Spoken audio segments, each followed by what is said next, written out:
This is Andi Purewal for Boxing News. I'm joined by Frazer Clarke over Zoom. Frazer, firstly, how are you? All good, mate. All good. I'm glad to hear it. And obviously, you're only a matter of weeks away until your next fight, but we haven't had a chance to catch up obviously since the Fabio Wardley fight fall through and everything which happened around it. So let's just go back over that, Frazer. Just your initial reflections for me on that entire scenario. A difficult 10 days, a difficult period actually.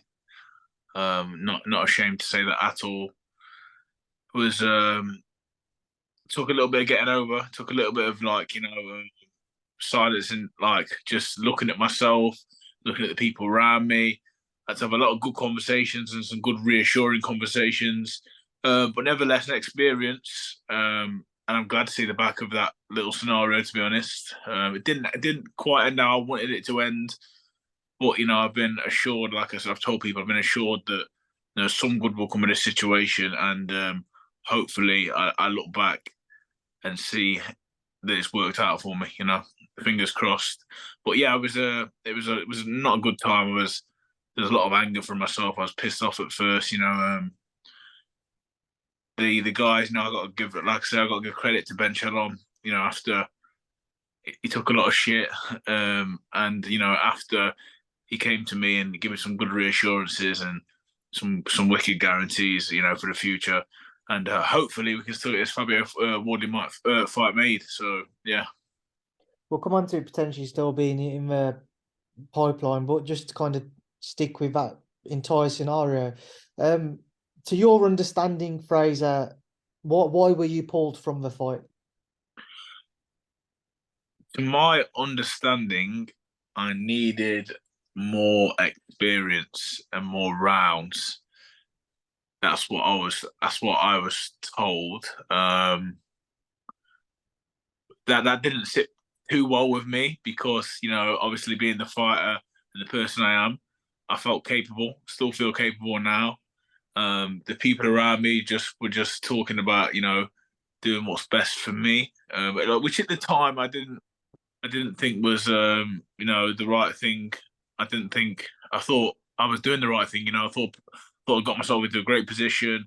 Me and the management, we spoke and we thought we'd done all we could in the 6 fights. Remember, there's only 6 fights. So I thought I'd done well in terms of the boxing, winning the fights, the profile.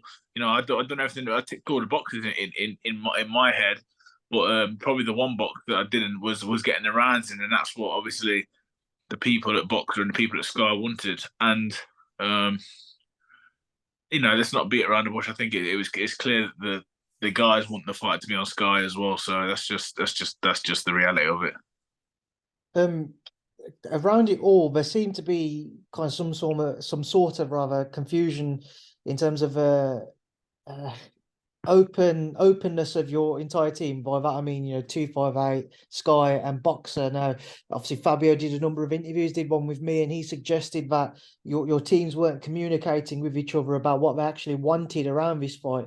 And it seemed to be that from what's been reported, it was 258 who had pushed for you to be considered and lobbied for you to be considered to be the mandatory challenger to Fabio. And that Well, came as a bit of a shock and a surprise to Ben and listen, Sky.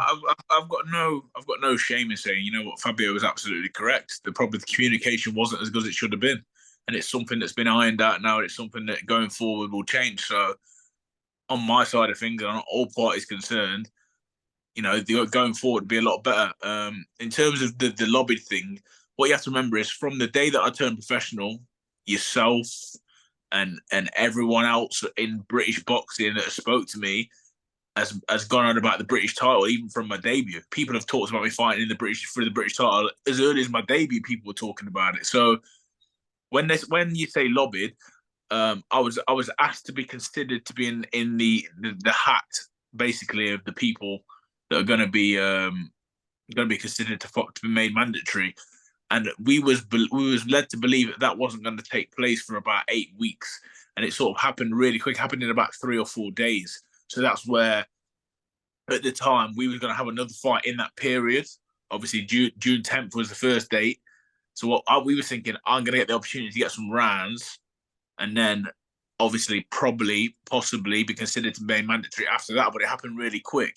So it just sort of, it was a little bit too soon in terms of where we wanted it to be, but I was still major up for it. Do you know what I mean? Like, it was sort of, you know what, like, yeah, the rounds would be lovely, they would be great, but I'm not concerned. I know what I'm doing in the gym. I know the work I'm doing. I know the people that I'm working with are doing a good job as well. So I was confident in it. But at the same time, I do understand everyone else's concern about me wanting to do the round. So it's a bit of a catch-22 and stuff. But I believe if you're good enough, then you can do it. And I really do believe I'm good enough. So that's where we're at. Contractually, Fraser, it's been one thing people have questioned is, are boxer allowed to pull you like that? Because from what like Fabio and Eddie have said, like obviously I'm not no lawyer, but from what their comments were, it's got to be your say so that says no, pull me out. Listen, it wasn't like I held my hands up and said yes, pull me out. That's fine. It wasn't sort of like that. I mean, one thing I'm not is stubborn, and one thing I'm not is foolish enough to not speak to and not listen to people who have got greater experience in boxing than me. And I did speak to a few people. There was a bit of a mixed review of should I, shouldn't I, should I stay? Some people said no, you should don't let them pull you out of that purse bid. Some people said, you know what, maybe it is a little bit soon. It's not going to do you no harm to wait a little bit longer.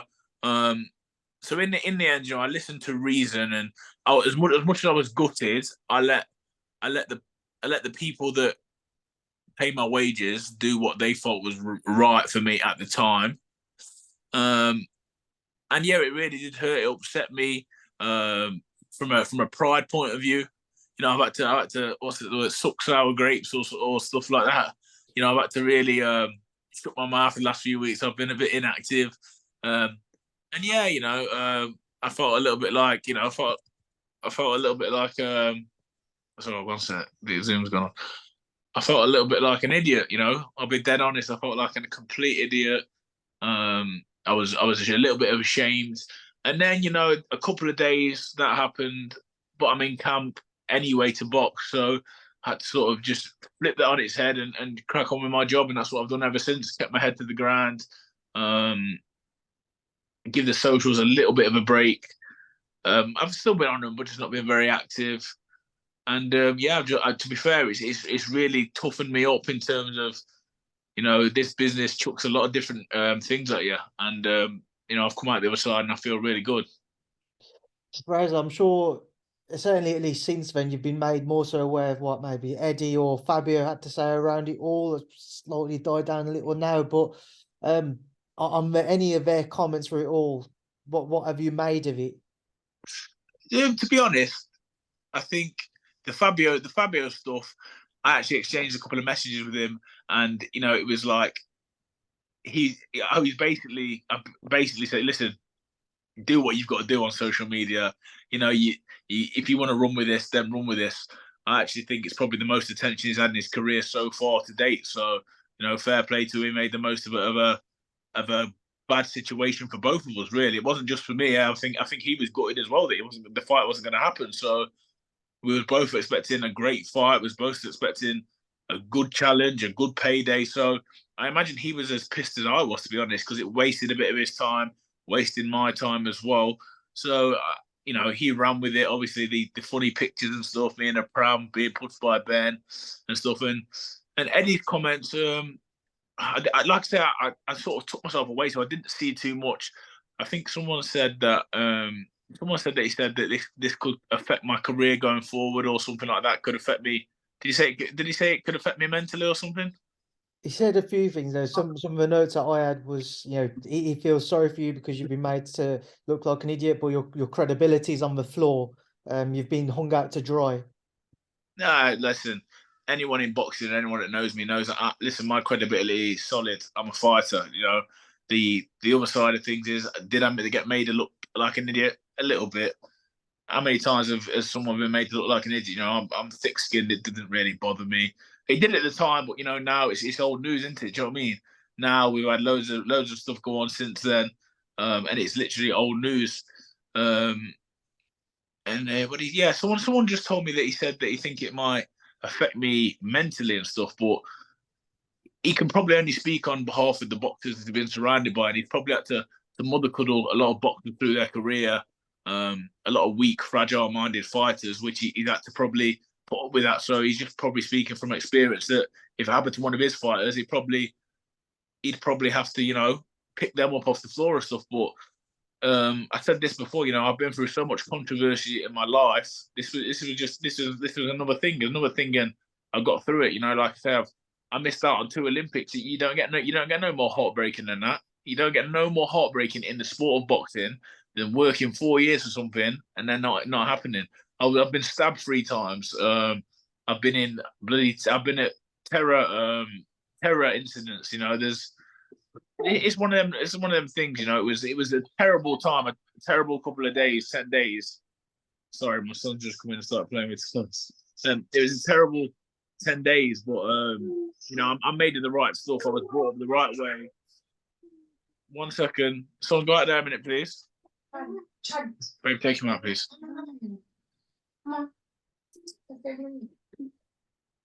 Yeah, like I said, I made the right stuff. So a few days, yeah, I can't lie, I was a little bit down in the dumps. Didn't really want to speak to no one, didn't really want to do anything apart from training. Everyone knows in boxing, training is a great outlet of anger, a great, coping mechanism for myself. So that took a couple of days, and then, it was time to, you don't feel sorry for yourself in this game. You get on with it. You control your own destiny by training and just taking care of whatever's next. Frazer, if you'd have put your foot down and said to Boxer, to Sky, to 258, I'm fighting Fabio, I want these purses to go ahead, I want to fight him next, would they have supported that? No, I don't think they would have. I think there would have been a bit of an uproar, and I think I was torn. I was very torn. Just imagine, like, someone in my position. I had the chance to box for the British title first and foremost. That's something great for me. I had the chance to earn a lot of money, which was going to be great as well. Always is. So it was like, what do you do? But I don't want to go down the road of being a pussy or like a company man or anything like that. But like I said, I listened to experience and I listened to people who are knowledgeable in the sport. I had to do that. And like I said, after some good conversation with some good people, they let me know that it isn't the end of the world. You might look like a bit of a dickhead for a few weeks, which I did. And then it'll be old news, like I said, and it was. But I believe this opportunity will come back around, and I believe it'll be even bigger. I feel like the fight's a bigger fight now. Like, I've got to give credit to Fabio, and I've got to give credit to myself in a way. We built this fight up from nothing, really. And I think we had everyone interested, and this is it's not great, don't get me wrong, but it's definitely added to the spice between me and him and the spice in this fight in general. You mentioned earlier, obviously, your broadcaster Sky wanted to have that fight.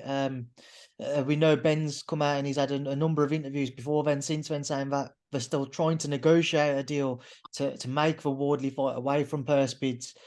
How big of a sticking point is that, whereby Sky want it to be on their platform, because we know that they've obviously heavily invested in yourself amongst other fighters, but just sticking with you in this scenario?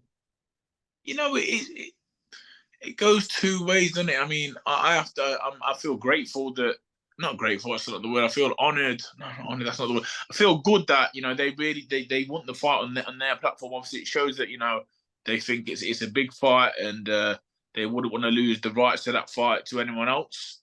But remember, at the same time, obviously, there was a lot of emotions flying about. And I was peed off. I was pissed off, dead right, because, we're fighters. We want the here and now. We are prize fighters. That's what we do. So, like I say, I was more than ready, and I was willing to go to camp and go to town on the camp and really get ready for this fight.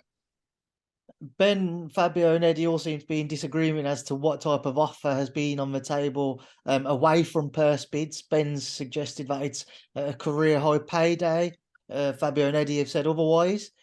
To your understanding, how good of an offer has been placed at the hands of Fabio and Eddie? Are the talks still ongoing? I'd like to think they are. I don't really care. Like, I don't really care what Fabio earns. He's a fighter like myself. Best of luck to him. I hope he earns as much money as he can. I sort of just don't concentrate on that. As long as I'm getting paid what I think I'll deserve for the fight. Yeah, that's all I'm really concerned about. But there's a lot of in boxing now. There's a lot of, I think all promoters are a little bit, they like being in the camera a little bit much. You know what I mean? They wanna have their little niggles between each other. Just, you know what I mean? Obviously their job is to promote, but it's not about them. Do you know what I mean? Sit in the background, sign the checks, promote the fights, and do that. But there seemed to be a little bit of it went more than what I think was like between the boxers. It went to a little bit of squabbling between the promoters. It's just like there's no need for it. Do you think that a fight with you and Fabio will materialise whilst he still holds a British title? I hope so. If he holds on to it, I mean, I don't know who he's going to box. I'm sure he's working on his next opponent.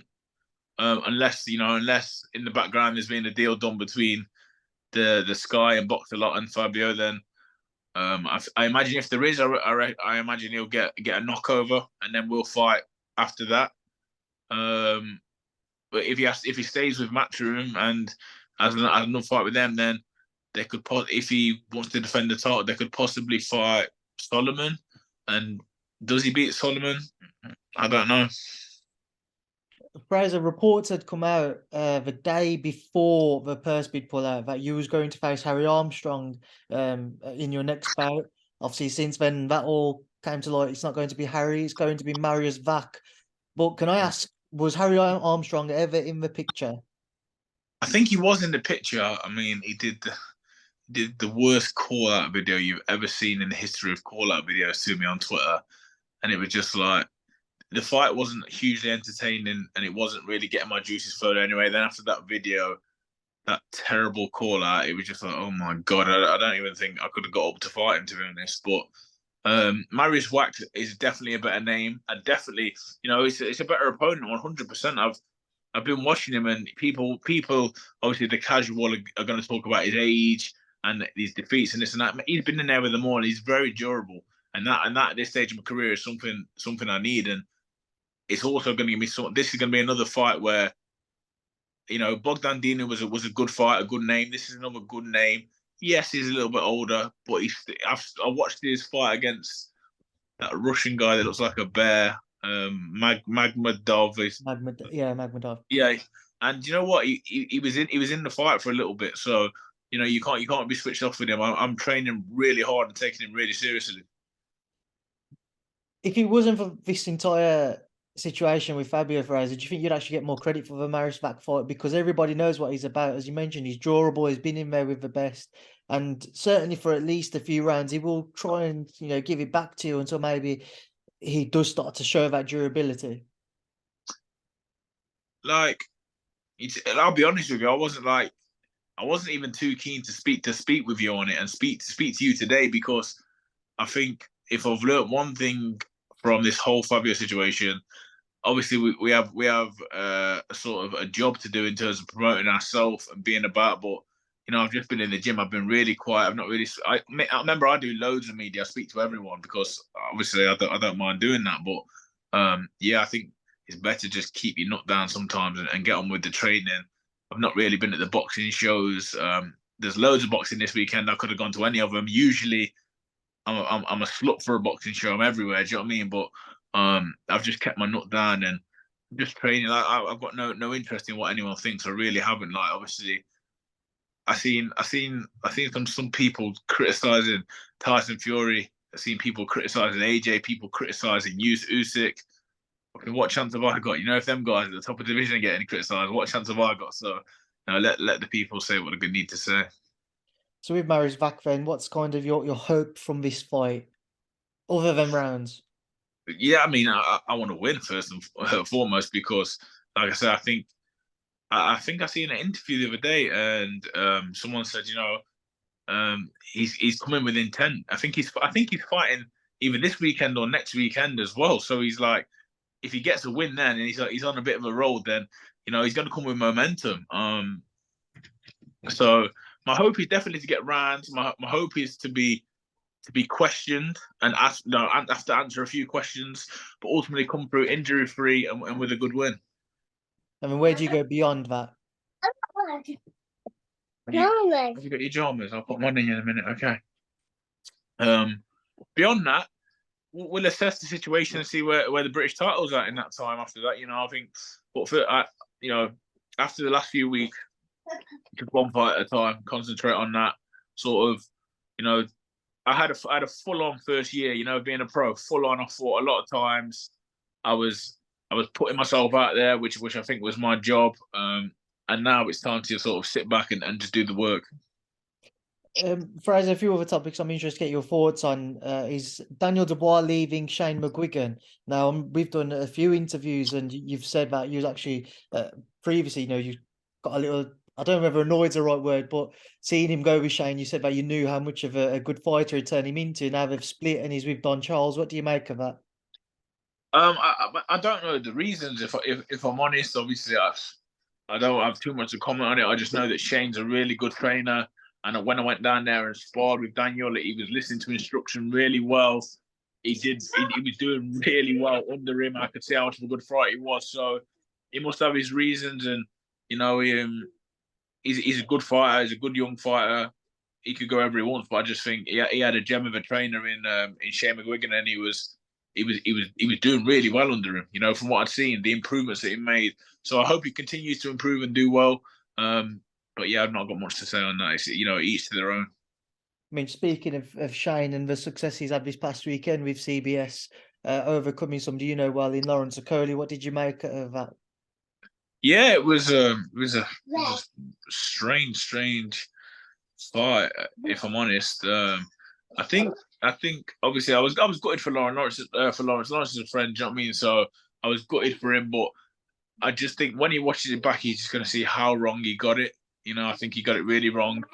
But that is taking nothing away from Chris Billam-Smith. I think people are talking about Billam-Smith's, how he did well and stuff like that. I think the best thing he did in that fight, to have the mental concentration that he had, to not lose his rag with all the holding, to just stick to a game plan, keep calm.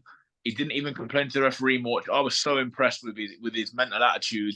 And physically, the toughness and strength he had to have.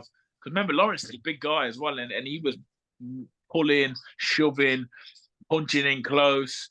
And I think there's a lot to be said about Chris Billam-Smith's mentality. Real warrior. And then the final thing I was going to get your final thoughts on is Tyson Fury is after the Anthony Joshua fight again. He wants to face him in September. AJ, as your manager, do you think we see Fury Joshua? I'm just the same as everyone else. I hope so. I don't sit at the big board table for these conversations, unfortunately. I'm just in it from a pure boxing fan point of view. I hope to see it. I'd love to see it.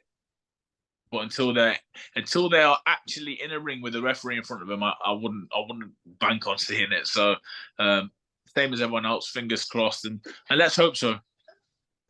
All right, Frazer, we will leave it there now. I'll leave you to obviously enjoy the rest of your day. So thank you for speaking to me, and I'll speak to you again soon. Nice one, bro. Appreciate it.